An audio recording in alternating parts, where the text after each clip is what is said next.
I'll start with Cathy Haynes. Cathy is a London-based curator, artist, and writer. She's researching a history of official maps that contain an element of deliberate fiction, a secret code, a hidden message, a fake entity.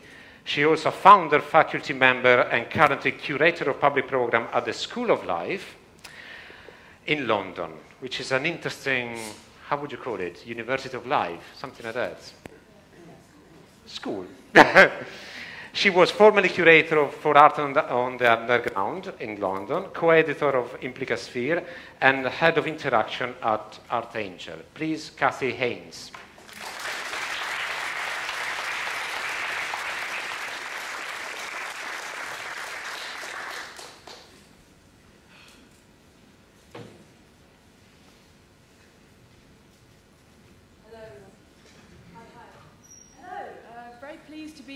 Put your hand up if you saw the map at the front. Just a little wave.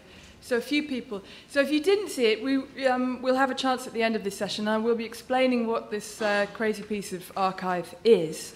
Let me get on to the first slide. So what I'm going to be doing is talking for a while to explain a set of ideas, and then, which is essentially a formal lecture. But if you have a burning question, do shout out. I can't see that well for the lights, but do put your hand up and shout.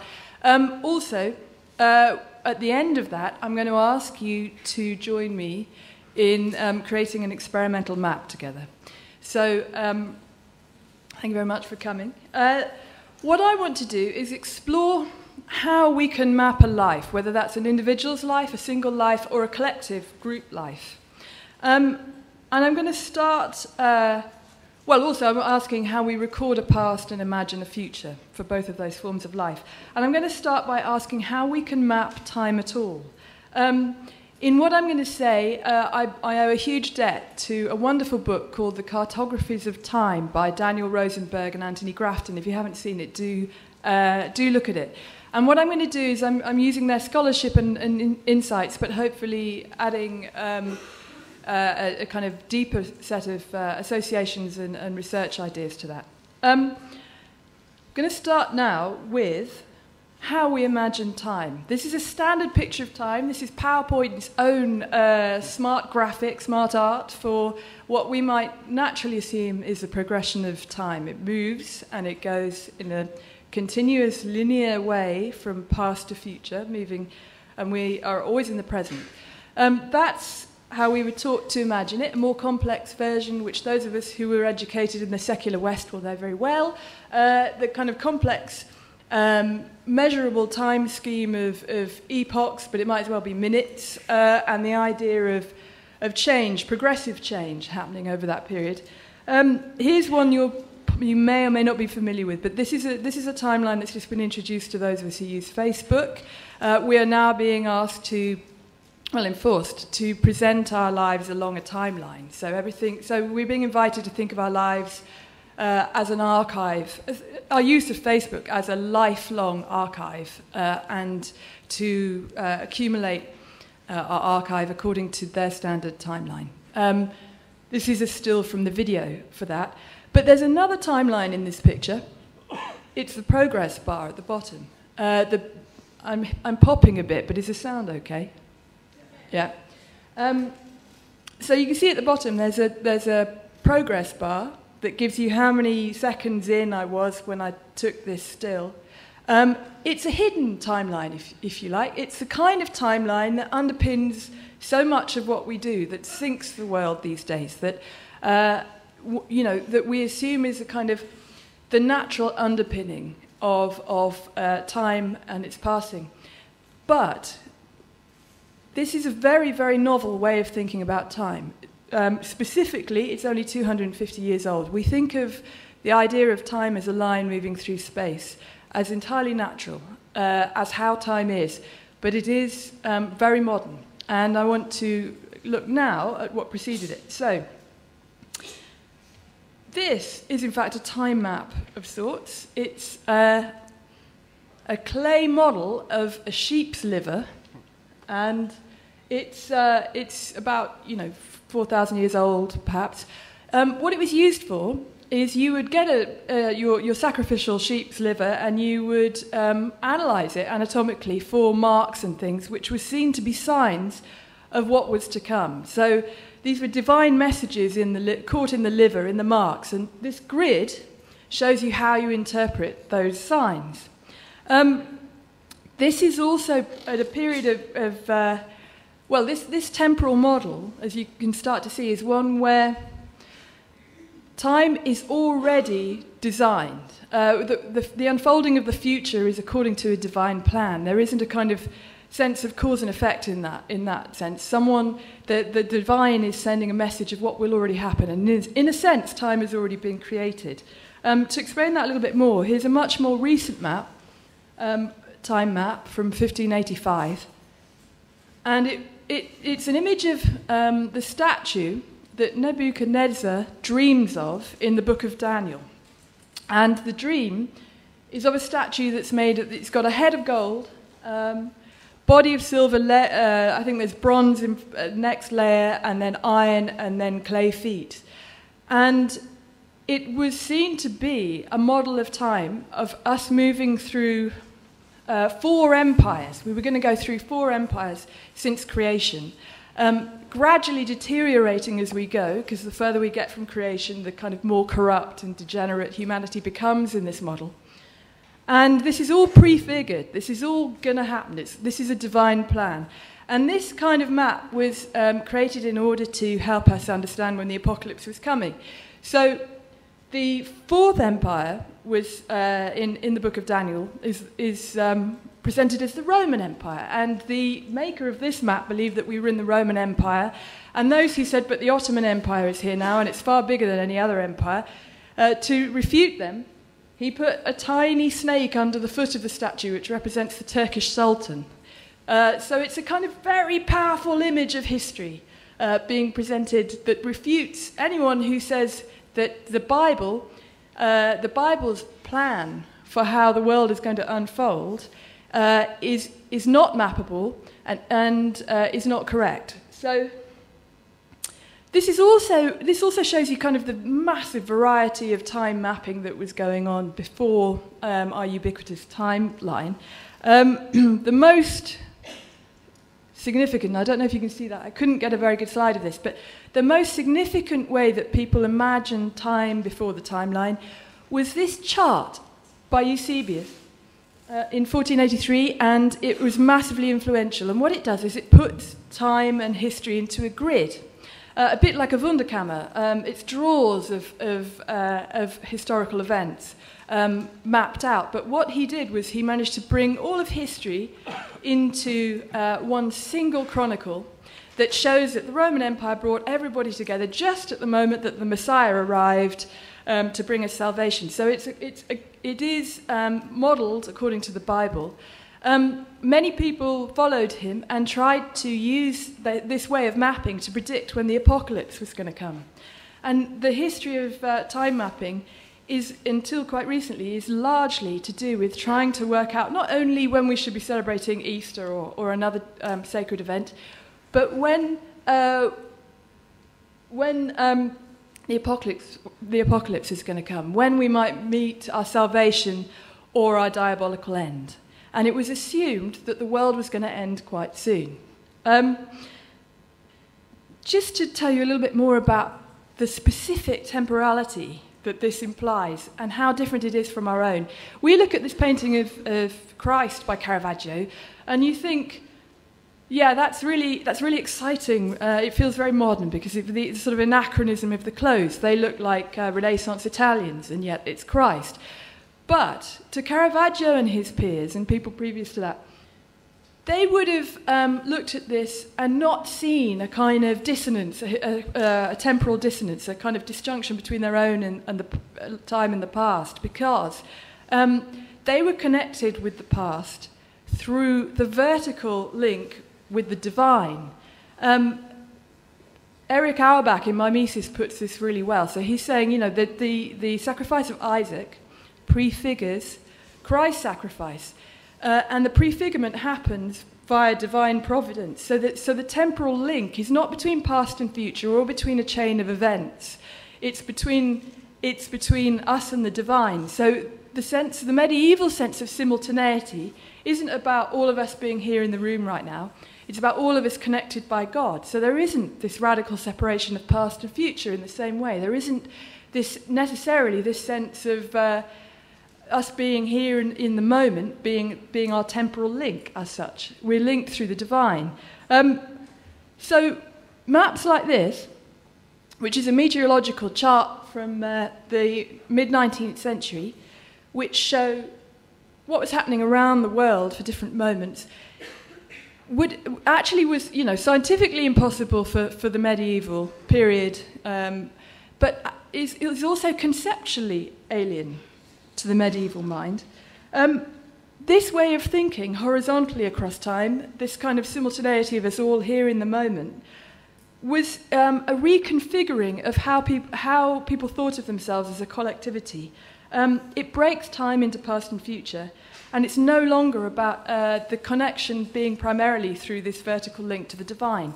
So I'm going to talk a little bit more about that. But first of all, if I can find the right bit of paper, I want to talk about how that radical shift happened between one kind of temporality and another.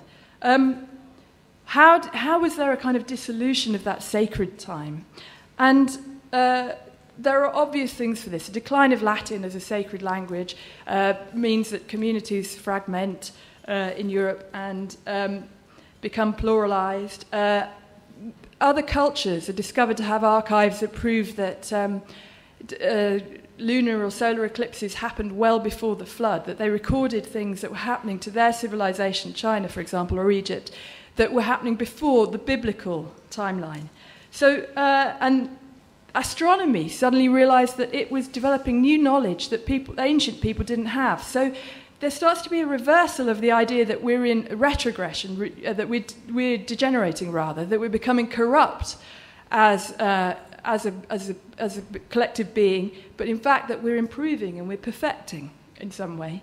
And at the same time, there's this incredible sort of surge in the 18th century in particular of social revolution and industrial revolution. And people are experiencing epochal change, but within their own lifetime for the first time. So you get paintings, for example, like this by Joseph Wright of Derby. Derby is a self-proclaimed birth of the Industrial Revolution. Here's Wright painting the burning of a cottage, but it also looks like the industrial furnace and the apocalypse. Old ways of life were literally burning up, and people were thrown into this kind of temporal uncertainty.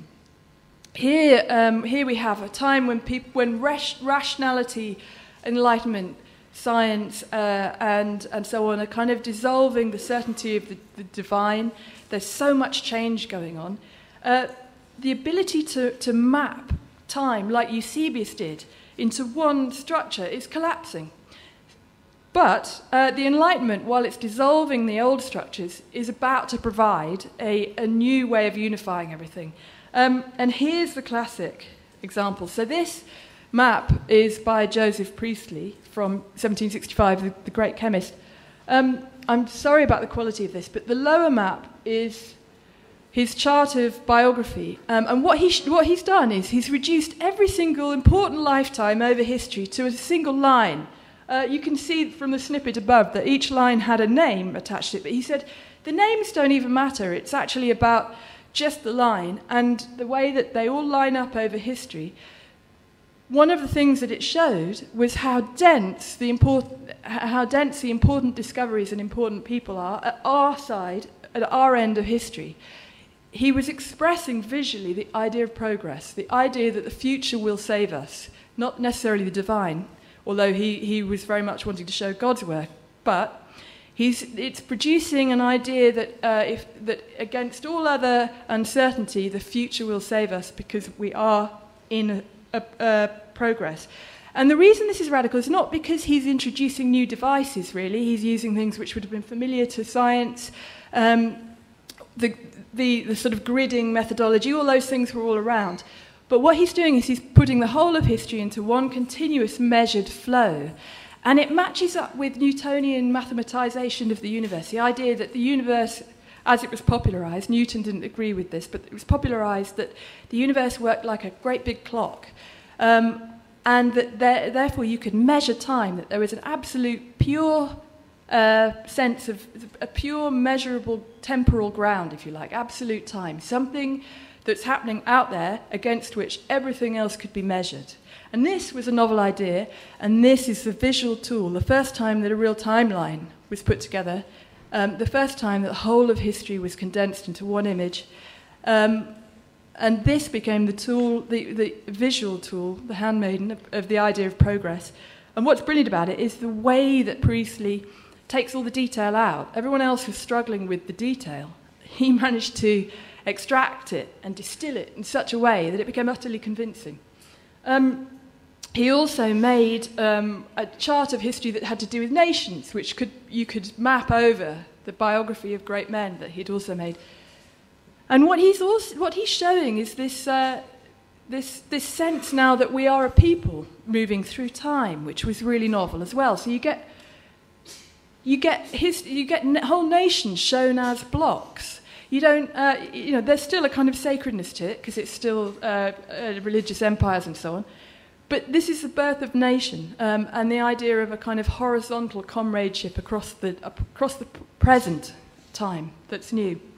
And the idea of causation is moving from the divine to the intrinsic, so that causation becomes a kind of bead of events knocking into each other a long time. There's no kind of divine providence. It's the cause and effect is happening on the ground, so to speak, in amongst us, in the world.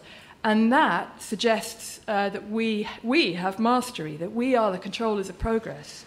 So there's a whole sort of set of new ways of reshaping and reconfiguring what it is to be an individual and collective that's going on in these very simple images. Here's a lovely extension of it, because the timeline became incredibly popular. And very quickly, people started to see it not as a useful tool with some flaws, as Priestley had imagined it himself, but actually as an image of what time was. And people started to improve it. So Emma Willard, a great American educator, for example, introduced a fantastic version of time as a stream, as a river, moving from creation forward. And as soon as you start to kind of make it almost alive and sinuous and flowing, then you add a current to it and the sense of time tugging you along. So even more powerful than Priestley's lines. You're getting the sense that we're being taken along in a river. Even better, she makes it into this 3D space that we're in. It's total.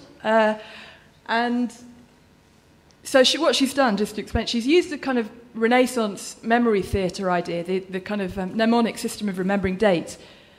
So she invites you to walk through history. Every column is a century. There's a biography above. History is happening beneath your feet. You can see creation behind you.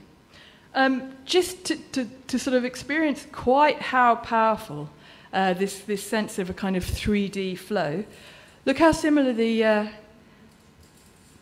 Facebook video is, the kind of the shape of it, the idea that you're moving into, that you're being invited into this tunnel of time.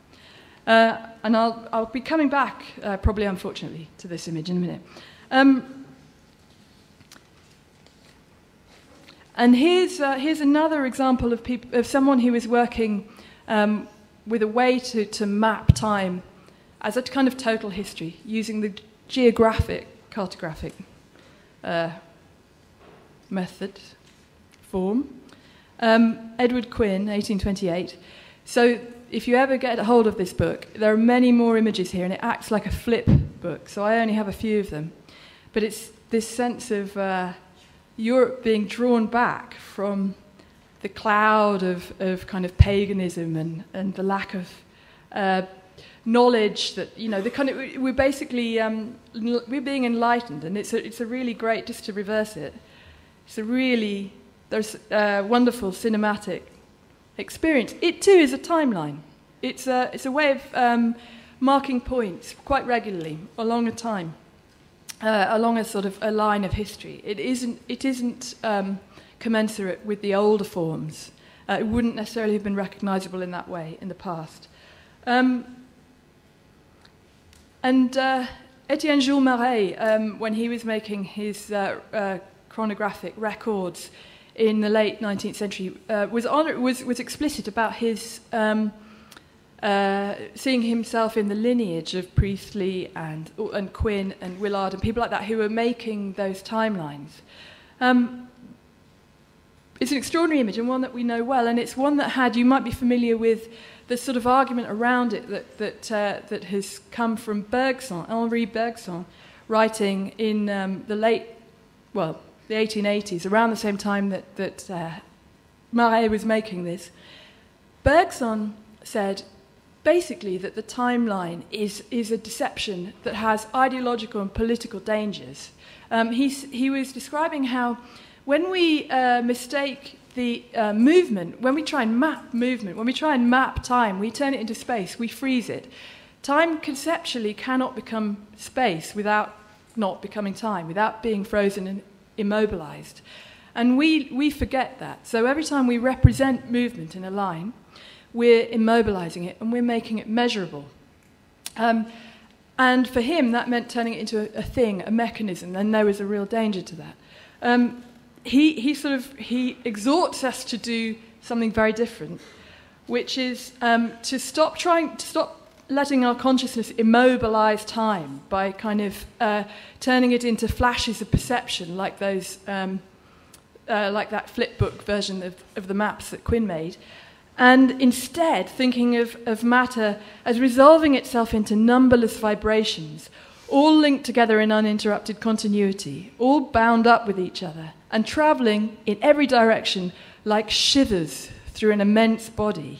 So he's inviting us to kind of switch off our measuring, quantifying mind and think and experience in a sensuous way qualitative perception of movement, which is tough, and I will be asking you to think about how we might do that a little bit later. I'll also be talking a little bit more about why there might be why there's a kind of ideological implication behind this kind of time mapping. What Bergson was doing was critiquing that idea, the Newtonian idea, that there is some kind of absolute ground for time out there. What he's introducing instead is this kind of massive differentiated durational experience, not something that's hierarchized or flowing together in a line. And it matters to think about this, as Sanford Quinter has pointed out, because by externalizing time, by trying to sort of quantify it and measure it, that's a process of management and mastery. And in Quinter's words, nature is wild and different and accidental. What we end up doing is sort of taking chunks of what he calls a profuse and organic flux and projecting them into frozen sections and then sticking them together with abstract thought. I'm going to look at an example now of how, what the consequences of that might be. So, of course, the old models of time didn't fall off the kind of use. Genealogies, which had been around for centuries, were still in use. Here's an example of a classic one, family, really lovely, creepy French family genealogical tree. The church just really nails it. It's a classic where there's a kind of elderly couple at the below, and they've produced this big tree of family. And here is a version of it by Ernst Haeckel, the great popularizer of evolution, the zoologist and the artist. What he's done is he's turned the genealogical tree into a timeline. He's done that by making it into sort of regular epochal segments. He's also, like the stream of time, he's also kind of made a very sort of strong trunk that is moving ineluctably upwards, and at the very top he's put man. So time was going to go there always. Time was heading towards man. And what's interesting about this is how different it is from how Darwin originally envisaged his genealogical tree of species. So this is from Darwin's sketchbooks of 1839. It's the first known drawing that he made of how species were interrelated through evolution. Later, in The Origin of Species, the evolutionary trees do get kind of segmented and hierarchized, but in this early image, there isn't that sense. I mean, the kind of difference between the two is kind of amazing. There isn't this sense of organization, pre-organization, or hierarchy, or progress towards man, and that must have been incredibly unsettling. So even people who love the idea of evolution, like Haeckel, needed to put man back in. They needed to put man back in as the pinnacle of this. So it's interesting that Darwin's pure, unpublished first thoughts on this seem to have been something which is a very different model of the relationship between species. Sanford Quinter has pointed out, using the theories of Jacob von Uexküll, the father of ethology, who described how animals are immersed in their environment and have a kind of symbiotic relationship with other beings, other organisms within that environment. And that's who their relationship is with.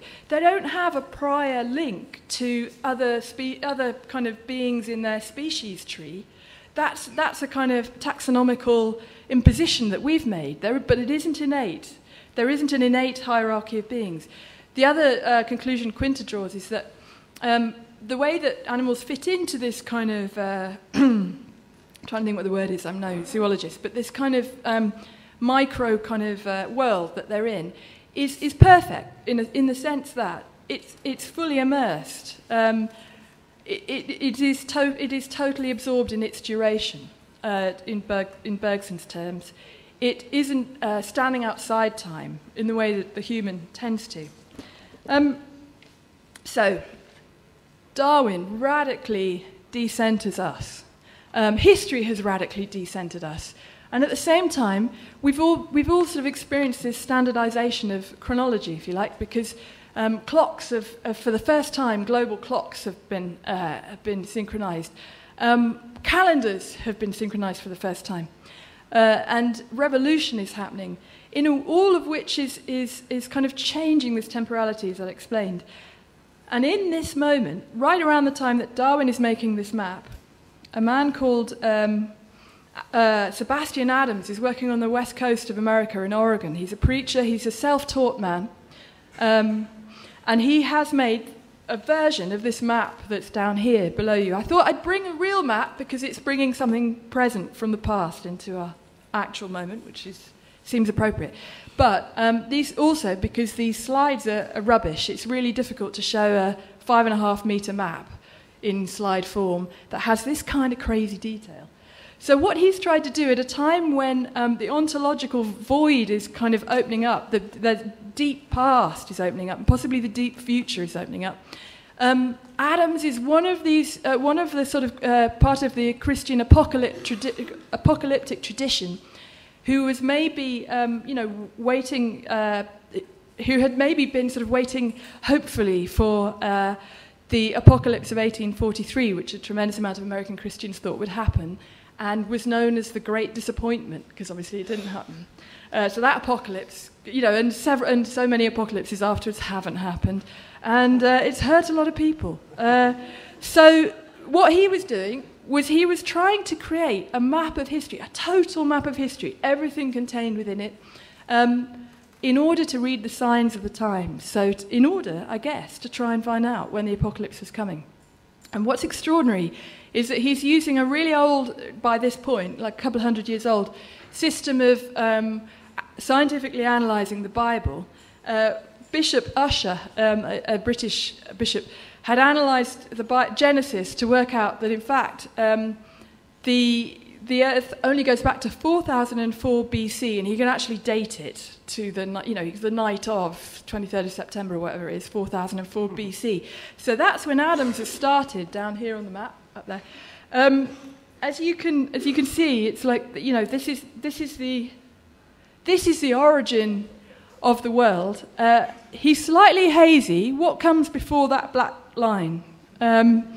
But I'm also loving how Eve is just, you know, sort of putting a bit of a leaf that way. This is kind of very over Adam, but not in a very convincing way. There's something very sort of strange and alive about this map. And then you get into it, and the complexification of all these nations is building and building. And this is a stream of time, but it also feels like actually arteries of time. It's a really weird hybrid of these scientific models of kind of timelines. Everything is very neat and ordered and regular and measured against the centuries. But it's also, the circles come from old medieval maps. And the arterial sense of time flow reminds you of the anatomies of that sheep's liver. There's something about a massive crisis that's going on for this man, but it becomes incredibly popular. It's still being printed today, presumably for creationist classrooms around the world. Mitt Romney's probably got one at home. And what's hilariously great about it is this version, for me anyway, this version of the map was reproduced with some details taken out, like there's no Beast of Apocalypse in this version, although there was in Adam's original. Was reproduced by a firm called Deakins in London in 1900. And when you get to the end of the map, you can see at the bottom there's a black wavy line. That is the stream of time, it tells you. But there's no Darwin in there. So there is a story of progress. There is an increasing complexification of the world and of invention. It's very keen on that, but there is no Darwin, of course. So it is a really strange attempt to contain time that's quite fantastic. Now, those of you who know Walter Benjamin's analysis of Paul Klee's painting Angelus Novus will know a little bit, I'm sure, if not a lot, about what I'm about to say, and I'm looking forward, I hope, to the chance to discuss some of these ideas that I'm now going to bring, theoretical ideas that I'm now going to bring to the time map. Benjamin wrote the theses on the philosophy of history as a critique of the timeline, I think, as a critique at least of the ideology of progress. He said the working class is corrupted because it thinks it's moving with the current. So it looks to history and says, why have we got fascism right now? Because progress should have shoved it off the historical map.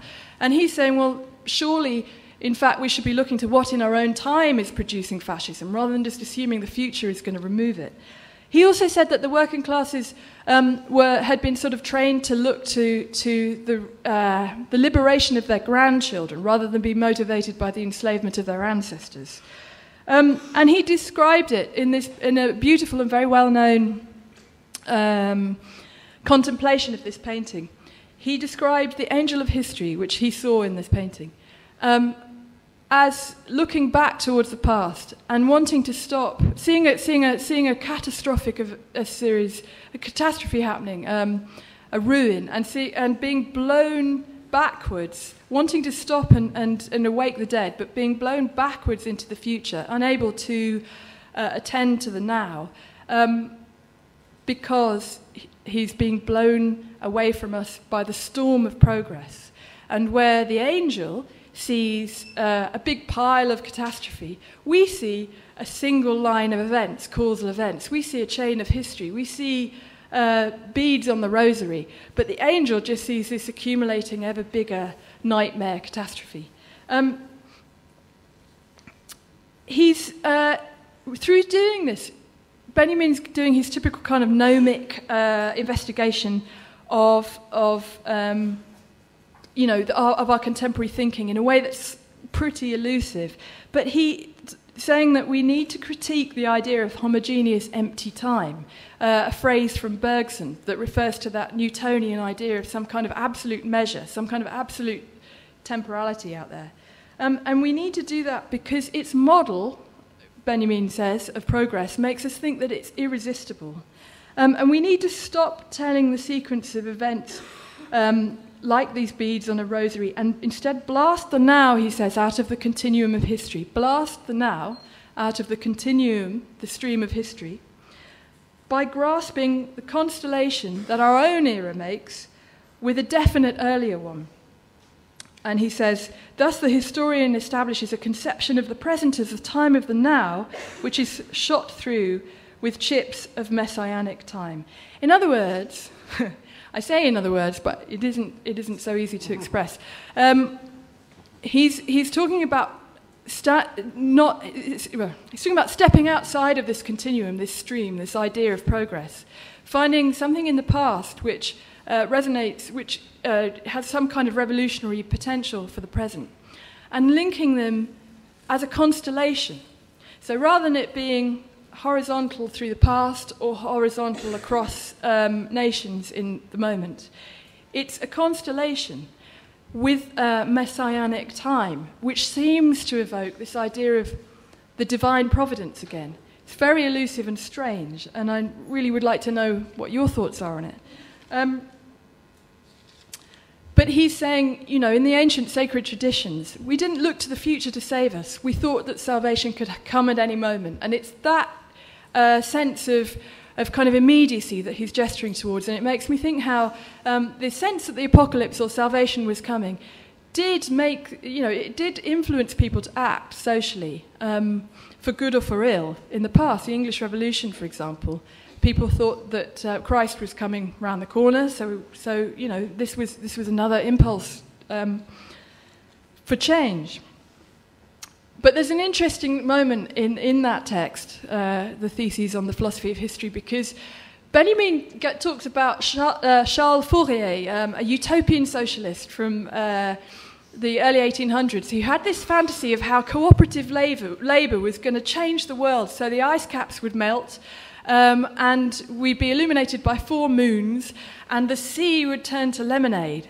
And Benjamin said, well, it's been ridiculed, but it looks surprisingly sound, which is like a moment of Walter Benjamin, of all people, falling into the stream, really, of progress, because the polar ice caps are melting and the seas are acidifying, so it is coming true, but obviously in a way that is tragic. And if you look back at the way that Haeckel turned us into the masters of the evolutionary tree, and then think about how that has potentially led us to the situation we're in, where 30% of the world's species have been knocked off the list, been made extinct in my lifetime, then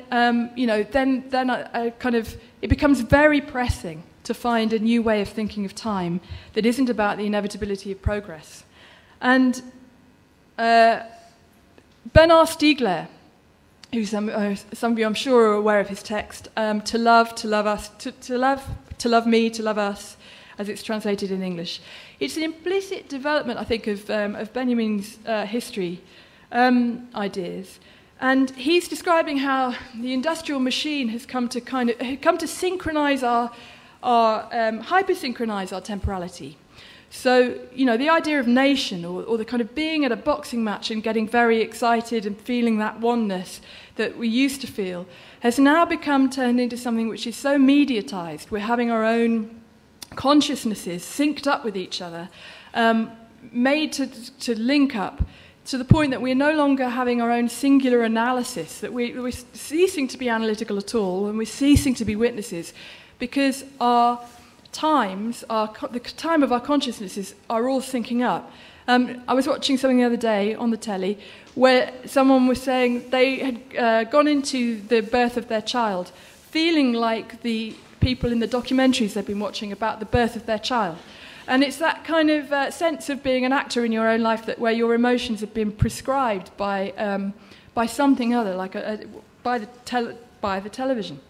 And Stiegler is specifically pointing to telly as Alfredo, who is it? Gil Scott Heron. Yeah. Thank you.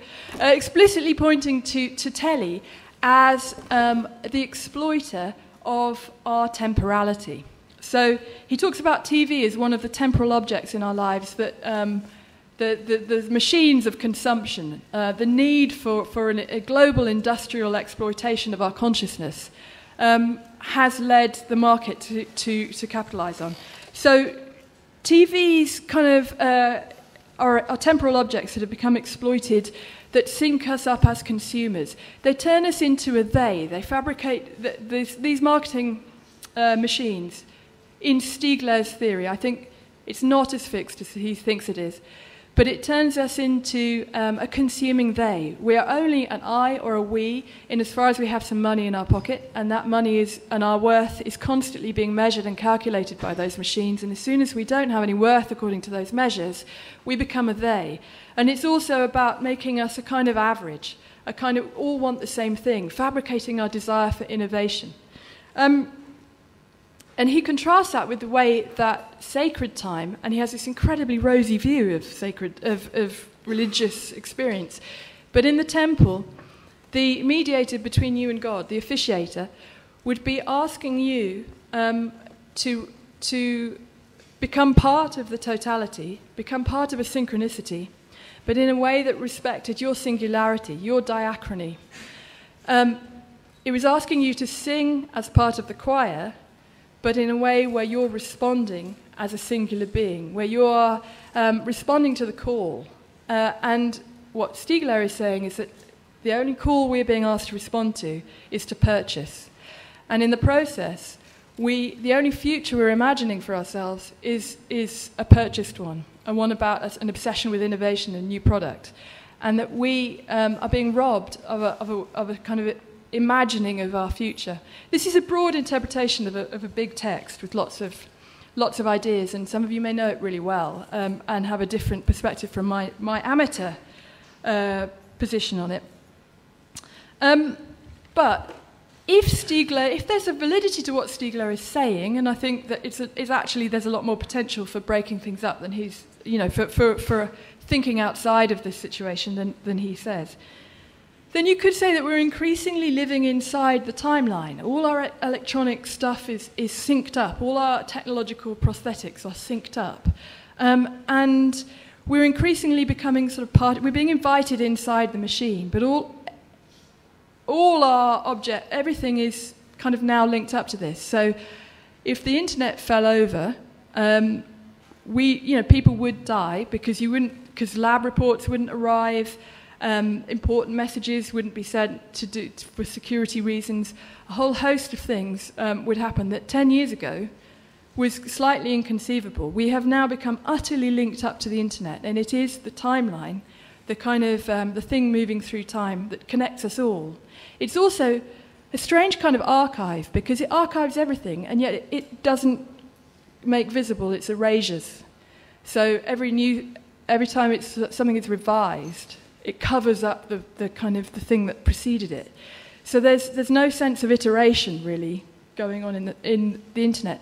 There's all sorts of questions about how this is starting to include me in its interior world, which it'd be great to talk to you about when we get to the point of discussion. But what I want to do is not to think necessarily about the now, but turn to what a model of a time map that happened at the moment that Priestley was drawing his lines that subverts the whole thing, and to see if there's some potential in there for us to think about how we might map the future. So as I talk about this, we're moving towards the moment when I'm going to ask you to be doing some time mapping. So this is the moment to start thinking about how this relates to your own activity. I want to tell you about Tristram Shandy, The Life and Opinions of Tristram Shandy, a book that was started to be published in serial form in 1759 by Lawrence Sterne, a remote rural English vicar, preacher. And he wasn't very well known, and then suddenly produced this book, which is one of the most important novels in the history of the novel. It's also a time map. It's an attempt to map a life, and it seems to be about a life, but in the original version, it's Tristram Shandy, and Lawrence Sterne is mentioned nowhere. So it kind of, does Tristram Shandy exist? Is it really Tristram Shandy? There's already an uncertainty. But I want to argue that as an object, as a physical object, this is a form of time map that totally eludes the timeline in its moment. So Priestley had all those lovely black lines running through this whole book. About once every 3 lines is an irregular length of dash, a bit like a kind of thread running through a really regular set of registers, and it's loose and flowing and strange. The whole book is obsessed with time. The most important line in the whole book, I think, is "Have you not forgot to wind up the clock?" They're obsessed with clocks because clocks had just been introduced as a kind of bourgeois household thing. And Tristram is trying to tell you his life story. He spends 4 volumes getting to the point where he's actually born. He tells you all these preceding events as a witness in absence, as if it was in the moment of the now. And the most significant event is the moment of his conception. So his father is trying to perfect his son in the moment of conception, and it was thought in the 1750s that what happened in that moment is a prefigurement of what's going to happen in the whole of the rest of the life. And just as the father is getting to that moment, the mother asks him, "Have you not forgot to wind up the clock?" And this puts him off and makes the whole thing go horribly wrong. And the whole of Tristram Shandy's life is out of sync. Clockwork's gone wrong. But it's also brilliant because the rhythm of these words, "Have you not forgot to wind up the clock?" It's the rhythm of the clock, but it's also the rhythm of sex. So it's immediately making this very pure idea of the popular Newtonian idea of the universe as this pure clock-like mechanism, suddenly linking it to an everyday sexual, visceral, embodied experience. It's making it impure. So the clock is made immediately impure. It's also brilliant because as a book, he would have really tested his typesetters.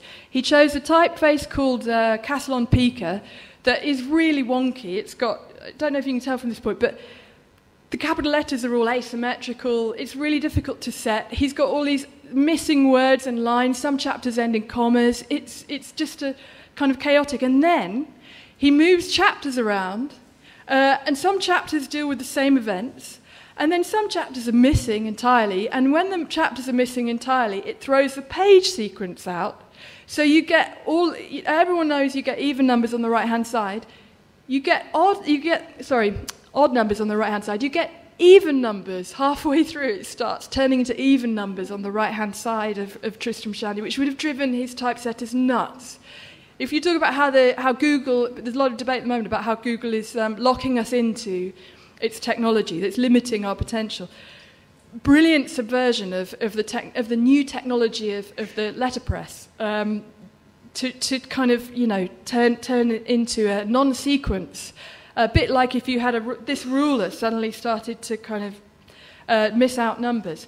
And I think what it relates to is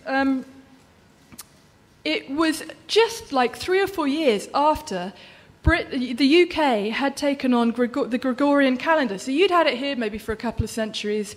The Gregorian calendar had been introduced, 1582 to the first countries that took it on.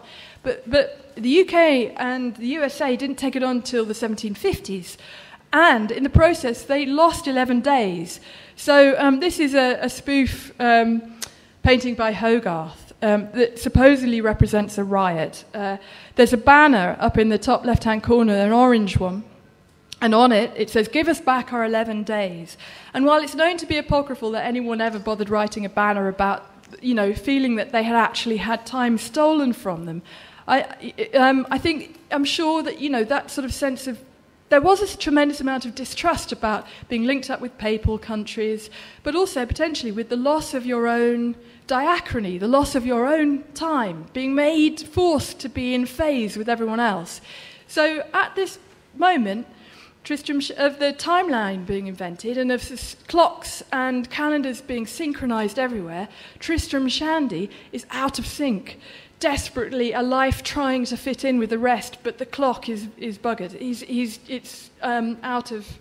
It's out of line. It's not going to happen. And he reinforces this with a lovely moment where he's trying to make his plots go straight. Here's his ideal, but this is his own chart of how he's doing on the plot line front.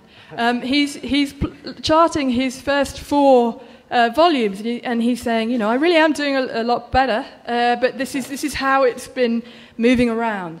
And you do in this book get this sense that of kind of calamity and of there's this terrible suspense. The mother is in absolute agony, and the men just stand around being bored and chatting and never getting to the point of actually helping her give birth. And you can hear her howling, and everyone for some reason is tripping up and getting bruised. It's incredibly visceral. You can practically feel the breathing of this book. But there's also something brilliant about it in that we are being asked to participate, which I'll explain a little bit more. But there's a sense of the liveness of the temporality. And in fact, it's much more, as has been pointed out, much more like a knot than a two-dimensional map. It's much more of a 3D curve. It's much more of a kind of complicated mess of time. And in fact, the knot as a motif repeats over and over again in the book, particularly because in order to try and help give birth to Tristram Shandy, the man midwife sends someone to get his obstetrics bag, which he's forgotten, and the guy, Obadiah, who's gone to get it, ties it up in knots so it doesn't jingle and jangle, and then when he comes back, the doctor can't get the knots open, and there's kind of the umbilical cord reference, but there's this endless knotting. And he even says at one point, Tristram promises a chapter on knots, which you never get, because the whole book is just a great big knot. It's also an opacity. It's also a kind of blocking of the possibility of reading it. And at the time, it was, it was part of the blooming of the novel, which has, and it has been reincorporated into that history since. So there are people who say, all right, it might be very kind of crazy, but if you actually plot it chronologically, it does fit the tradition of historical realism, which is measured and quantifiable. And that is how it's sort of re-embraced by the novel form. But I don't think it does anything of the sort. It is not a traditional timeline in the way that literary history has said it is. So you get these moments where you just get blank pages, and this represents a map of where someone who keeps returning to his wounds. He's been asked by his prospective lover where he was hit in the siege of Namur, and he goes and gets the map. This is a pause while he goes and gets the map. He goes and gets the map of Namur, whereas she wants to know whereabouts he was hit because it was in the groin. She wants to know how bad it was. So there's like lots of visual jokes. There's a sense of toys and playfulness, the endless landscape game that was popular at the time, where you can move all of these different pieces and you will always get a new landscape. And it's the same with Tristram Shandy. You could cut it up and there would still be the same kind of weird cohesiveness.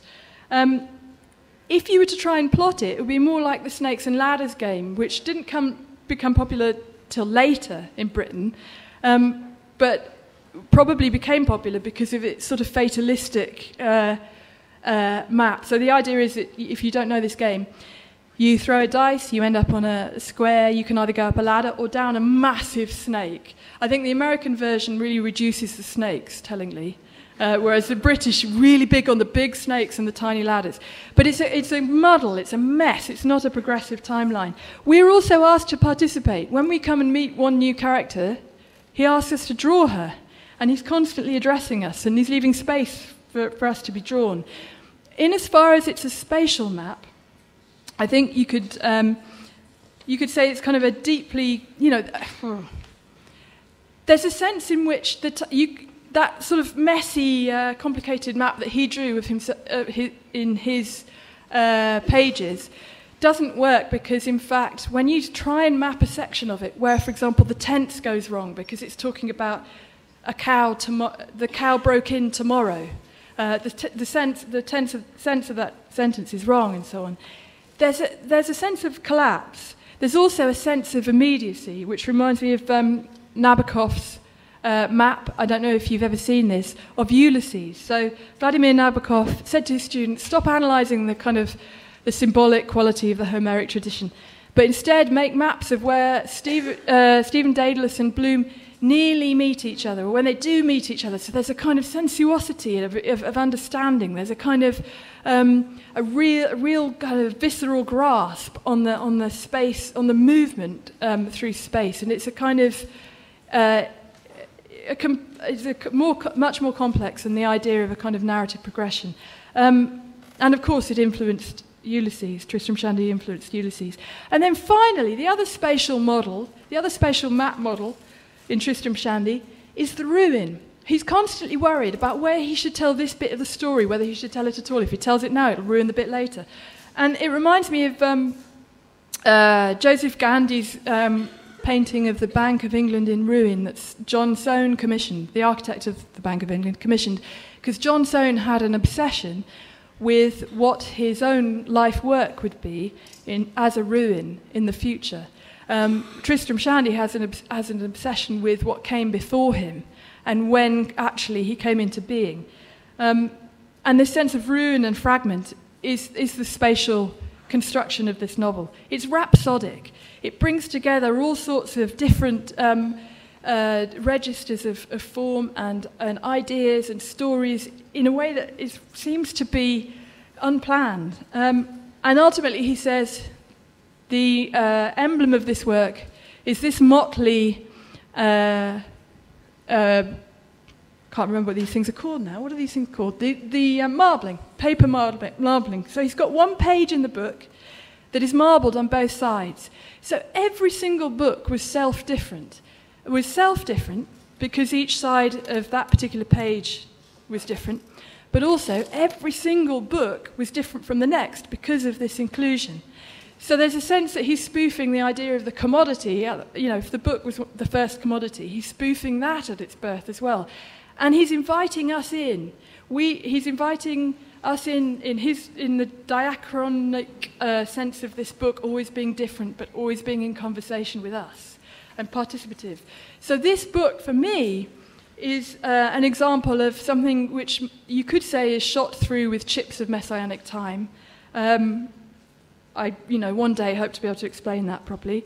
But I come a little closer with this lovely snippet from Benjamin's Berlin Chronicle, where he says, "For years I've played with the idea of setting out the sphere of life, bios, on a map." So this is where we're going to play.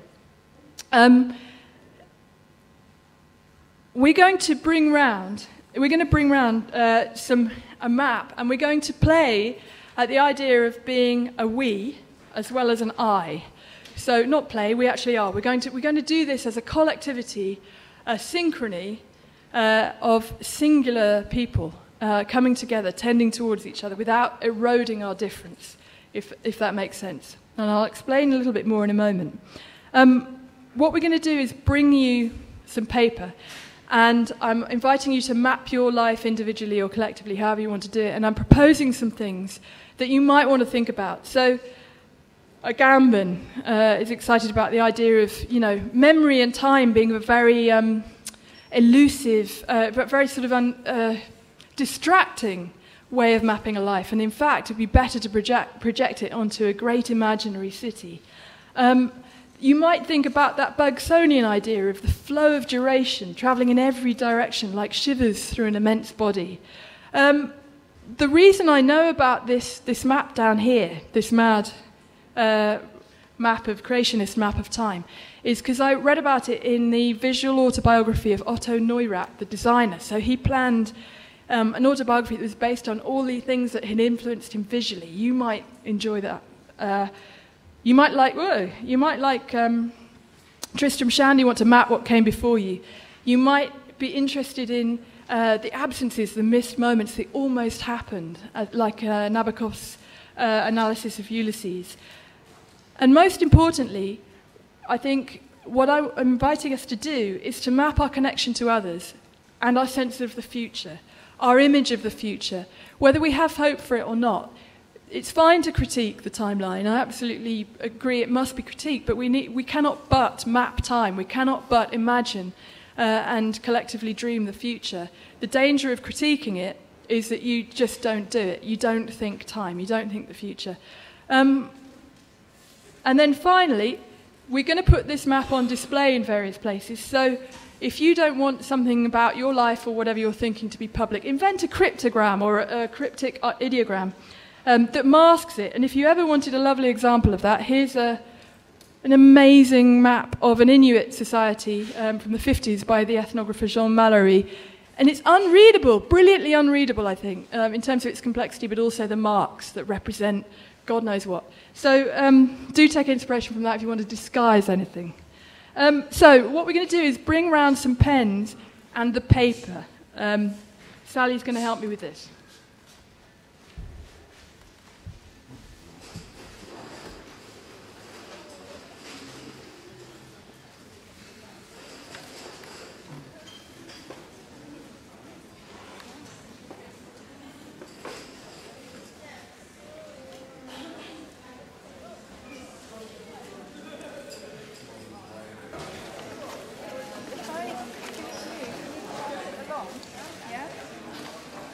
And it's to go right to the other end.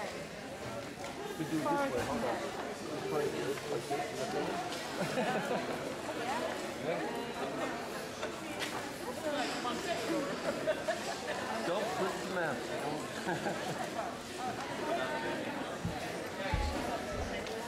So thank you for staying to do this bit. Wave at us if you haven't got a piece of paper. But the idea is we are, being the horizontal community of the cross-section of time. But at the same time, while we're linked, we're also expressing our singularity. It's a sort of ritual. You can subvert it, you can tear or bend that page, you can do whatever you want.